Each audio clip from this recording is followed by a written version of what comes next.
Hello everybody, this is Paul at Furniture Paint Bulgaria. Just thought I'd make a little video clip today just to show you some new products that we're stocking being used with some of the older products that we stock. Namely, we have some Japanese Trowels now. These are super fine instruments. They are brilliant for the wall textures and Venetian plastering type techniques, lime plastering, and clay plastering, which is where they come from because Japan has such a rich history of clay buildings, and there's a huge upsurge in popularity in that sort of thing here in Bulgaria. So we're now stocking these products, and they've been good. They've only been here a few days. They're really nice to use, these trowels, and they give lovely finish, and they do kind of do all the work for you. And I'll just do a few clips and we'll add them in on this wall that I'm working on behind me here, which has got two shades of Volterra on it currently. It's got Surrey Hills and Bath Stone, and I'm going to add some Venice lime paint as part of it as well. Venice lime paint's in the shade Casablanca, which is basically a white, and we'll see how that turns out. So this is the wall. I'm just doing a section of the wall here in our new storage area that we're currently kind of decorating, and I'm practicing some new techniques and testing out the new tools. You can see the different shades there. So on the base of the wall itself, which is quite a rough wall, I've put a colour called Country Beige, which is a dark kind of greeny beigey colour, as you'd expect with Country Beige. And then we have the Volterra in Surrey Hills, which is a lighter shade. And this is a technique I've been practicing a little while now, where we kind of miss out bits and then you get the two shades kind of contrasting. And then I've added in the Bath Stone Volterra as well. I don't know if you can see it so well because it's the light is not great here. And then we get these kind of effects. I'm going to finish this section today. Afterwards, Marie's going to do some of her creative magic with stencils and terrapiano paste and other sorts of things, and I've just been trying out a little bit of metallics there, and here where there's a hole in the wall, I'm just trying to create a little kind of waterfall effecty kind of thing, but we'll see how that turns out. It may get plastered over, so that's it really. And here we have some of the new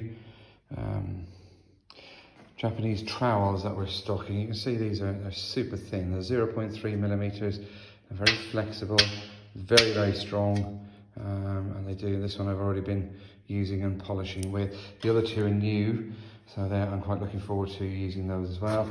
Again, they're super, super flexible, as you can see. This one's a bit heavier and a bit thicker, and it's not so flexible.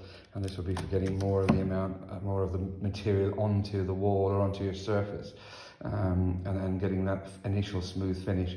Whereas the other two will be for kind of polishing and just getting it nicely down.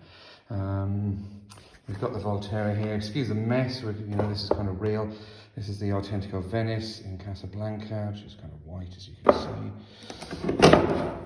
We've got the Volterra there in Surrey Hills, which is the green colour, and I'll be putting some on a board and just kind of going through how to use the trowels and just really showing you how to use Volterra really. Okay, so we're cool. I'm going to use also some of the Authentico Metallico paints, because they really work well with the Volterra as well. That's the Baroque Bronze, which is kind of dark bronze, and then the Summer Eclipse, which is a really nice contrast. It's not really gold, it's kind of an orangey Summer Eclipse kind of colour really, I suppose. And once we get going, I'll start adding those out on the mortarboard, and we'll have some fun. So now you can see on the mortarboard here, I've got some of the Surrey Hills and the Baroque Bronze down here, and the Solar Flare colour. And I'll crack on with putting those on. I don't have a tripod, so it's going to be a little bit difficult to try and show you how to do this. But essentially, we're picking up the material, the trowel, and smoothing it onto the wall. And then I'll be mixing in the others as I go. So this is the big trowel, but I'll be using that and the smaller ones as well. All right.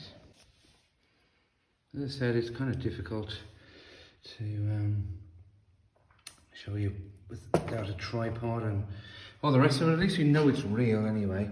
But this is how we work the product. What we're not looking for is a smooth finish. And if you miss this piece here where we're missing there, that's absolutely fine. This is this technique. So I'm trying to make it rough. You can see how rough it is. But we are kind of blessed here in Bulgaria with these rough walls, because this is actually the wall itself, the finish on it.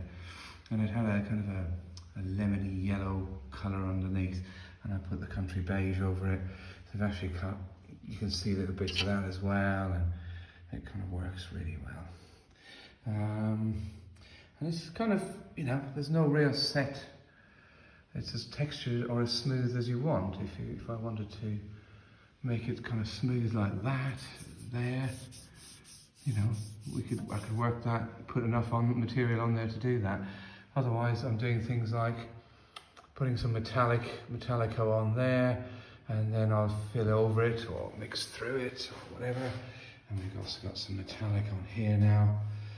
And again, I'm just kind of filling up to the tape where I've got the section of the wall where I've taped off, and it's just building it up now in different layers. So that's really it. So yeah, so I'll just carry on and I'll come back to you in a little bit.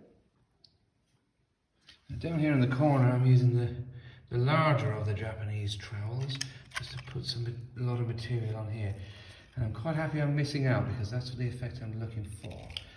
We want to try and avoid these regular lines. Well, I like to avoid it anyway. I don't like them. Now, some people will tap them or whatever, but you can kind of, once you come back over them again, slightly more pressure, keeping the trowel at an angle so you can see it. Well, we want to avoid this sort of thing where you get these what they call stop lines, because I'm trying to talk and do things. You know, men don't multitask, so I'm getting these stop lines. But Volterra is quite forgiving and it's very workable. And then I can use my smaller trowel just to create some texture there. So the wall's looking a bit crazy at the moment because I'm kind of doing lots of things because I can, really. So yeah, this is where it's at. But ultimately this wall's going to have mandalas and various other things on there when it dries. And then once it's dry, the Volterra can be polished, and that gives a beautiful finish as well. And of course, with the Venice lime paint, that also will polish as well. With the metallics, I've kind of gone alongside and done these stripes with the plaster, because I just want to keep the tone of the metallics down. On the other section here with the solar flare, I've applied it over. So after the Volterra is on, just put some solar flare on the trowel and then bring it across, and then you get that beautiful metallic sheen, and it's nice and shiny. And here again with the bronze, but I don't know if you can see the shine, but you kind of get it there. Other places I've just mixed it in so you get that dark, but when we polish it, the bronze will come through, and I'll do another little video then to show you how that works out. And that's just some of the lime paint. It's just some of the techniques, just trying different things on this wall. And again, I'm missing out sections to give it that roughness, so we got all the different shades and the different textures as well. And if we look closely at the Volterra, you see it's not we're not smooth plastering this. This isn't, I'm not looking to achieve a Venetian plaster, you know, where it's razor sharp finish. This is not what we're trying to do here with the Volterra. It's to create texture and then to work with that texture, whether we build out in pastes or whether we, you know, just polish it as it is and then seal it or leave it as it is. You know, there's a number of choices as to what can happen now. Now this section here is nice and dry. It was applied a couple of days ago, and I've just put some metallic touches on there. I'm just going to go through how you polish it. So I'm using this one, this trowel, which is messy, but the bottom side is clean. And it literally is a case of, I pull it back a little bit, I'm holding the camera at the same time, but now it's just lightly This is polishing or burnishing it, and you can see already that the pigments that are inside the Volterra, the marble and the mica and so on, certainly they can come to the surface. And then we get this beautiful kind of effect here. And the more you polish it, the more it shines. I don't know. Yeah, you can kind of see the shine there that comes up, and that's you've seen how quickly that happens. I do that a little bit more, in this section especially, and across the metallico. We get gives it a whole different look. You kind of had this flat, rough-looking wall a minute ago, and now I've got a totally different-looking surface now. If you can capture the light coming in, you see the sheen on it there, and then if I come back, hopefully, because the light's not so great here, we can see that. So yeah.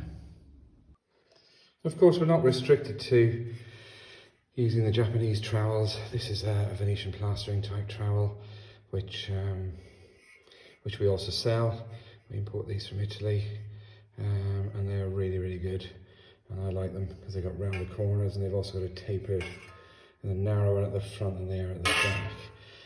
I've had this one for maybe nearly 2 years now, and it's done a load of work, and it's just like new. I mean, we sell them for, I think, 20 leather for this one. And again, they're very good for polishing also, as well as applying the materials. But the Japanese trowels are just beautiful things, and they're so thin, and they're so fine on the edges as well. But again, you know, this is a very, very good option. I'll try and catch the light if I can, but you can already see how the colours have changed, because again the pigments are starting to come up in the Volterra.